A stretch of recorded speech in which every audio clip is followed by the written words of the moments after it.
আজকের এই বিশ্লেষণে সবাইকে স্বাগতম। আজ আমরা এমন একটা বিষয় নিয়ে কথা বলবো যা আসলে বাস্তবতাটা একদম চোখে আঙুল দিয়ে দেখিয়ে দেয়। এআই বা আর্টিফিশিয়াল ইন্টেলিজেন্স ইউজ করে একজন মানুষের জীবন কি সত্যিই পুরোপুরি বদলে যেতে পারে, তারই একটা রিয়ালিটি চেক করব আমরা আজকে। এইটা কিন্তু কোনো সাধারণ প্রযুক্তির গল্প না, এটা আসলে আমাদের সাইকোলজি আর ঠিক সময়ের সিদ্ধান্ত নেয়ার গল্প।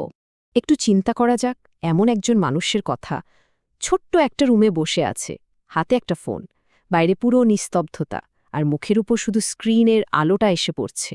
মনে হচ্ছে না জীবনটা যেন একই জায়গায় আটকে আছে?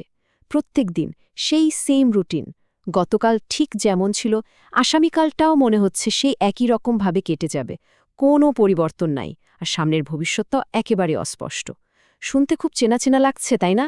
এটা আসলে আমাদের চারপাশের অনেকেরই খুব পরিচিত একটা অবস্থা।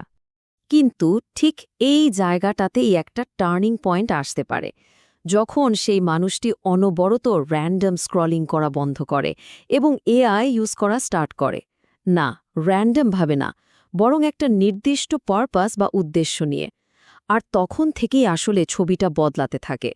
ইন্টারনেট তখন আর শুধু অবসর কাটানোর বা টাইম পাস করার জায়গা থাকে না।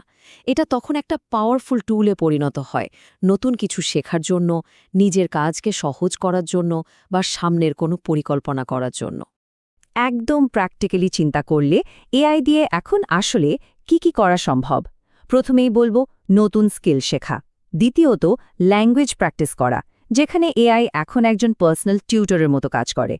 তৃতীয়ত রেগুলার ওয়ার্ক ইমপ্রুভমেন্ট বা নিজস্ব কাজকে আরও দ্রুত আর নিখুঁত করা। আর চতুর্থত মাথায় ঘুরপাক খাওয়া এলোমেলো চিন্তা থেকে একটা স্ট্রাকচার্ড বিজনেস আইডিয়া লিখে ফেলা। এই সব কিছুই এখন সত্যিই পানির মতো সহজ। এখন এটা কিন্তু কোনো ম্যাজিক বা আলাদ্দিনের প্রদীপ না যে ঘোষা দিলেই সম্পূর্ণ হয়ে যাবে, কিন্তু এটা নিশ্চিতভাবে একটা বড় শর্টকাট। অবশ্যই যদি একে সঠিকভাবে ব্যবহার করা যায়। শর্টকাট বলতে এখানে কিন্তু কোনো ফাঁকি দেওয়ার কথা আসছে না, আসছে কাজকে স্মার্টভাবে করার কথা।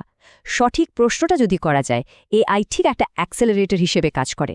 মানে যে কাজটা আগে বহু সময় নিত, তা এখন খুব দ্রুত আর নিখুঁতভাবে করা যাচ্ছে। এখানে আসলে দুইটা টাইপের মানুষের তুলনা করা যায়।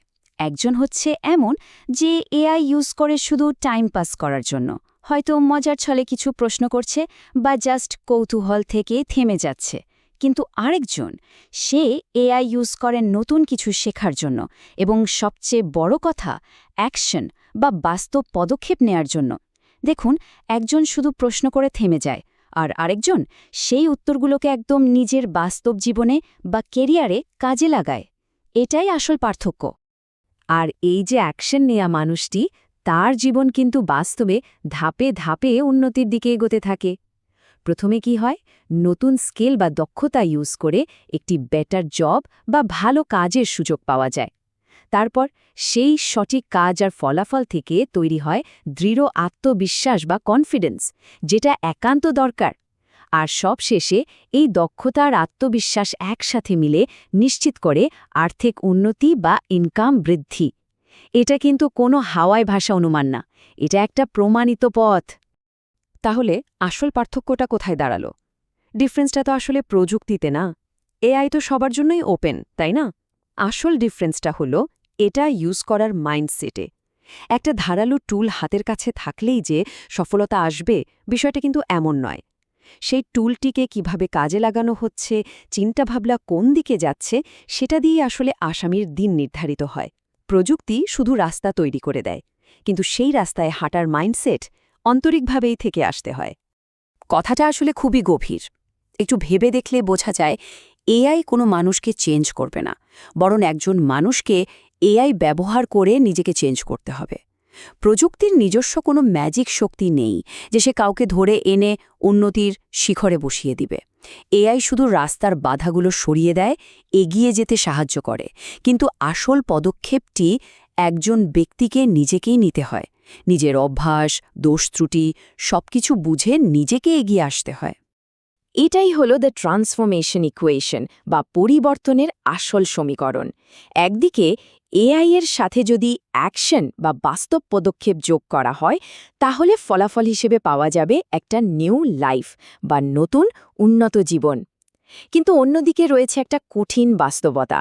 অ্যাকশন ছাড়া শুধু এআই থেকে জ্ঞান অর্জন করার রেজাল্ট হলো নো চেঞ্জ। কোনো পরিবর্তন আসবে না, সব ঠিক আগের মতোই থেকে যাবে। এটাই রিয়ালিটি। আর সব কিছুর শেষে একটা চূড়ান্ত প্রশ্ন এসে দাঁড়ায় সামনে। একটি সিদ্ধান্ত নিতেই হবে যে আসলে কে কোন সাইডে থাকবে। বাম দিকে, যেখানে শুধু সময় নষ্ট আর এন্ডলেস স্ক্রোলিংয়ে জীবন আটকে আছে, নাকি ডান দিকে, যেখানে সঠিক পারপাস নিয়ে অ্যাকশন নেয়া আর একটা নতুন জীবন তৈরি করা।